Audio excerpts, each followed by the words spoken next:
வணக்கம். விருச்சக ராசி குரு பெயர்ச்சி பலன்கள் 2024 முதல் 25 வரை. விருச்சக ராசிக்காரர்களுக்கு தொடர் நற்பலன்களும் அதிர்ஷ்டங்களும் யோகங்களும் பெற்று பல வகையான அதிர்ஷ்டம் மட்டுமல்லாமல் இடச்சேர்க்கை, சொத்து சேர்க்கை, நீண்ட நாளாக இருந்து வந்த கடன், நோய் பிரச்சனைகளிலிருந்து மீண்டு வருவதற்குண்டான வழிகளும் வாய்ப்புகளும் கொடுக்கின்ற அமைப்பாகவே இருக்கும் 2024 குரு பெயர்ச்சி பலன்கள். வருகின்ற குரோதி ஆண்டு குரு பகவான் பெயர்ச்சி ஆவார். 1ஆம் தேதி 5ஆம் மாதம் 2024 புதன்கிழமை மாலை 5:21 கிருத்திகை நட்சத்திரம் 2ஆம் பாதம் ரிஷப ராசியில் குரு பகவான் சஞ்சாரம் செய்வார். தமிழ்னு கேட்டிங்கன்னாக்கா சித்திரை மாதம் 18ஆம் தேதி.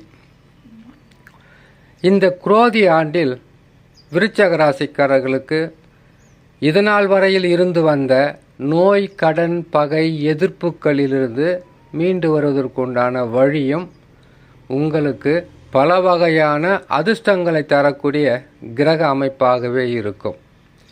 இது குரு பகவானை மட்டும் வைத்து சொல்லக்கூடிய பதிவாக இல்லாமல் குரு, சனி, ராகு, கேதுக்களுடைய செயல்பாட்டையும் தெரிந்து கொண்டால் மிகவும் உதவியாக இருக்கும். குரு பகவான் 7ஆம் இடத்திற்கு வருவார். 7ஆம் இடம் என்பது கலத்திரஸ்தானம், சப்தகேந்திரம், அதாவது சதுர்கேந்திரம், சப்தகேந்திரம், தசமகேந்திரம் என்று சொல்வாங்க இல்லையா? அப்படி சப்தகேந்திரத்தில் அமரக்கூடிய குரு பகவான் பல வகையான நற்பலன்களை செய்வார். சொந்த பந்தத்தால் நற்பலன்கள், நண்பர்களால் உதவிகள், செய்யும் தொழிலில் வளர்ச்சி, குடும்பத்தில் முன்னேற்றம், திடீரென்று இடம் வாங்குதல், சொத்து சேர்க்கை, வீடு கட்டுதல், கட்டிய வீட்டை புதுப்பித்தல், இதனால் வரையில் வேலையில் இருந்த பிரச்சனைகளிலிருந்து மீண்டு வருவதற்குண்டான வழிகளை கொடுப்பார். விருச்சக ராசிக்காரர்களுக்கு குரு பகவான் யோகாதிபதி. யோகாதிபதி மட்டுமல்லாமல் கொடுத்த வாக்கை காப்பாற்றுவதற்கு குருபலம் வேண்டும். பொருளாதார உயர்வை சந்திக்க வேண்டுமென்றால் குருபலம் வேண்டும். திருமணம் போன்ற சுப நிகழ்ச்சிகளை செய்ய வேண்டுமென்றால் குருபலம் வேண்டும். தட்டி சென்ற எத்தனை வகையான பாக்கியங்களாக இருந்தாலும் அதை விடாமல் எட்டி பிடிக்கக்கூடிய ஒரு யோகஸ்தானத்தை கொடுப்பது குருபலம். 6ஆம் இடத்தில் இருந்தார். ருணரோக சத்ருஸ்தானத்தில் குரு பகவான் அமர்ந்தால் பொருளாதாரம் மிகவும் பின்தங்கி இருக்கக்கூடிய ஒரு சூழ்நிலை. குடும்பத்தில் நிம்மதி இல்லாத தன்மை. காசு பணம் இருக்கா, குடும்பத்தில் எந்த பிரச்சனையும் இல்லையா, நோயாளிகளாக மாறத்துக்கு உண்டான வாய்ப்புகள் இருக்கும். இல்லைன்னா கடனாளிகளாக மாறத்துக்கு உண்டான வாய்ப்புகள் இருந்திருக்கும். கணவன் மனைவிக்குள் ஒற்றுமை இருந்திருக்காது. நண்பர்களும் எதிரிகளாக மாறியிருக்கலாம், எதிர்ப்புகளை தெரிவித்திருக்கலாம். இத்தகையான பாதகமான சூழ்நிலையில் குரு பகவான் அமர்ந்து 6ஆம் இடத்திற்கு குரு பகவான் வந்தால் பல வகையான கஷ்ட நஷ்டங்களை கொடுக்காமல் இருக்க மாட்டார்.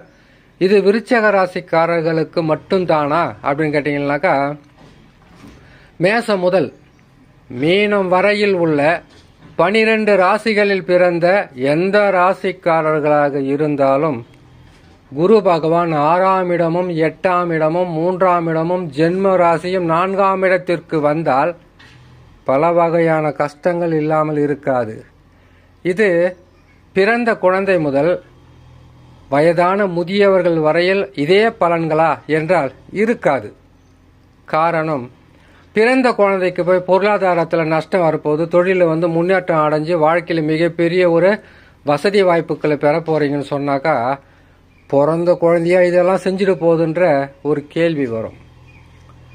படிக்கிற பிள்ளைகளாக இருந்தால் அவங்களுக்கு இந்த யோகமானு கேட்டிங்கன்னாக்கா அப்படி இருக்காது.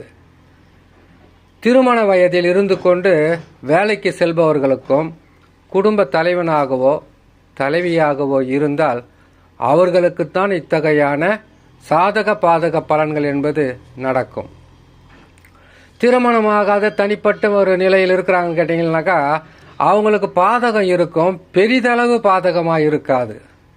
ஒரு குடும்ப தலைவன் தலைவியாக இருப்பவங்களுக்கு தான் அந்த குடும்பத்தில் இருப்பவர்களை அனுசரித்து நடப்பதும் அவர்களுக்கு தேவையான அனைத்து வகையான நல்ல விஷயங்களை சொல்கிறதும் செய்யும்போது அவங்க தான் ஊமை குத்துவாங்க இல்லையா, அப்போ வலிக்கும் பாரு. அழவும் முடியாத சிரிக்கவும் முடியாத ஒரு நிலையில் நிற்கக்கூடிய ஒரு சூழ்நிலை ஏற்பட்டுவிடும். திடீரென்று தொழிலில் பொருளாதார வீழ்ச்சி என்று ஏற்பட்டிருக்கும். வியாபாரம் என்பது நஷ்டம் ஏற்பட்டிருக்கும். குரு பகவான் பாதகமாக இருக்கும்போது, இதே குரு பகவான் சாதகமான நிலையில் வந்து விட்டால் சிறப்பான பலன்கள் என்பது குறையாமல் கிடைக்கும். அர்த்த அஷ்டம சனியாக இருக்கும்போது குரு பகவான் நற்பலன்களை செய்வாரா அப்படின்னு கேட்டிங்கனாக்கா ஒன்று மட்டும் புரிஞ்சுக்குங்க.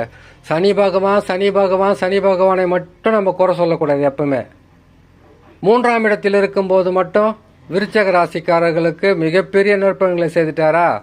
செவ்வாயின் ராசி என்று சொல்லக்கூடிய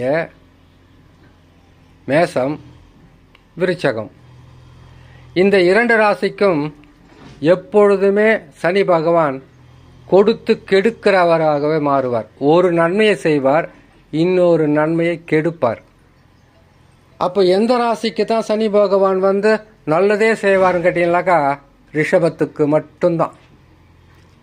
ரிஷப ராசி ரிஷப லக்னத்தில் பிறந்திருந்தால் சனி பகவான் எவ்வளவு பெரிய பாதகங்களும் துன்பங்களும் இழப்புகளும் தந்தாலும் அவர்களை அவர் மீட்டு கொண்டு வந்து விடுவார். அப்போது துலாம் ராசிக்கு செய்ய மாட்டார், அது உச்சம் பெறாருன்னு கேட்டிங்கனாக்கா அவர் வந்து நல்லதையும் செய்வார், கெட்டதையும் செய்வார். ஏன்னு கேட்டிங்கனாக்கா அது ராசிகளின் தன்மையை பொறுத்தது. அப்படி இருக்கும்போது விருச்சக ராசிக்காரர்களுக்கு இனி தொட்டது தொடங்கும், நினைத்தது நடக்கும், குடும்பத்தில் சந்தோஷம் பிறக்கும், செய்யும் தொழிலில் தடைகள் இருந்திருந்தால் அது விலகி போகும். இது குரு பகவான் செய்யக்கூடியது. அரசாங்க ஊழியர்களாக இருந்தால் மேலதிகாரிகளின் கோபத்துக்கு ஆளாக இருக்கலாம். சில நேரங்களில் வேலையை கூட விட்டுட்டு போகலான்ற ஒரு சூழ்நிலை ஏற்பட்டிருக்கும். இருந்தாலும் பரவாயில்லை, இனிமேல் உங்களுக்கு பாதகம் இல்லை. இது ஓராண்டு பலன் மட்டும்தான். அடுத்தது குரு பகவான் 7ஆம் இடத்துலேருந்து 8க்கு போயிடுவார் இல்லையா, அப்போ பலன்கள் மாறுபடும் இல்லையா. அப்படி இருக்கும்போது இந்த ஓராண்டில் எவ்வளவு கஷ்டப்பட்டீங்களோ 2024 மே மாதத்திலிருந்து அந்த கஷ்டம் இருக்காது. நற்பலன்கள் அதிகரிக்கும், சந்தோஷம் அதிகரிக்கும். மனிதனுடைய வாழ்க்கையை மாற்றங்கள் நிறைந்த வாழ்க்கை தானே. அப்படி இருக்கும்போது குடும்பத்தில் சந்தோஷம், திருமண சுப நிகழ்ச்சிகள், வீடு கட்டுவது, கிரகப்பிரவேசம் செய்வது, இடம் வாங்குறது, இது எல்லாமே செய்து முடிக்கலாம். அந்த அளவுக்கு யோகமாக இருக்கும். இது மட்டும் இல்லாமல் குரு பகவான் கேதுவை பார்க்கின்ற ஒரு யோகம், இது குபேர யோகம்னு சொல்லுவாங்க. இந்த குபேர யோகத்தை பெற வேண்டும் என்றால் உங்கள் ஜாதகத்தில் தசா அமைப்பு மிகவும் சிறப்பாக இருந்தால் கட்டாயம் கிடைக்கும். ஏன்னு கேட்டீங்கன்னாக்கா விருச்சக ராசிக்காரர்களுக்கு 11ஆம் ராசி என்று சொல்லக்கூடிய கன்னி ராசியில் கேது பகவான் 11ஆம் இடத்தில் உபஜயஸ்தானத்தில் அமர்ந்திருப்பது. அந்த கேது பகவானை குரு பகவான் ரிஷப ராசியில் உங்களுக்கு 7ஆம் ராசியில் அமர்ந்து கொண்டு பார்வை செய்வது எவ்வளோ பெரிய பாக்கியம், யோகம் தெரியுங்களா. திடீர் அதிர்ஷ்டங்கள் என்பது வீடு தேடி வரும். எப்போவோ நிலுவையில் நின்று போன காசு பணம் கூட உங்களை தேடி வந்து கொடுப்பாங்க. கடனாளிகளாக இருந்தால் கடன் தீருவதற்குண்டான வழி பிறக்கும். வியாபாரிகளாக இருந்தால் வியாபாரம் மிக உயர்ந்த ஸ்தானத்திற்கு கொண்டு செல்லலாம். தொழிலதிபர்களாக இருந்தால் தொழிலில் கொடிகட்டி பறக்கலாம்.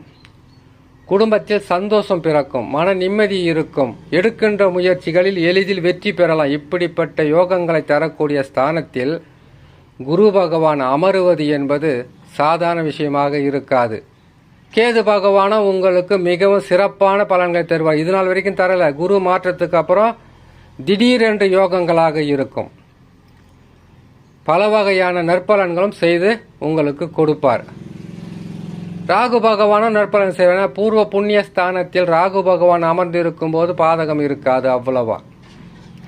அடுத்ததாக அர்த்த அஷ்டம சனின்னு இருக்கிறார் இல்லையா, சனி பகவான் ஏதாவது செய்யணும் இல்லையா, ஆனால் 3 கிரகங்கள் சாதகமாக இருக்கும்போது சனி பகவான் பெரிதளவு பாதகத்தை தரமாட்டார். சனி பகவானை நினைத்து ஓராண்டு காலம் கவலை என்பது உங்களுக்கு வேண்டாம். 2024 மே மாதத்திலிருந்து 2025 வரையில் சனி பகவான் பெருசாக உங்களுக்கு துன்பமெல்லாம் கொடுக்க மாட்டார். பெரிதளவு உங்களுக்கு பாதிப்புகளை தரமாட்டார். உடல் நலத்தில் பாதிப்பை தரமாட்டார். மனநலத்தில் பாதிப்பை தரமாட்டார். குடும்பத்தில் குழப்பங்களை தரமாட்டார்.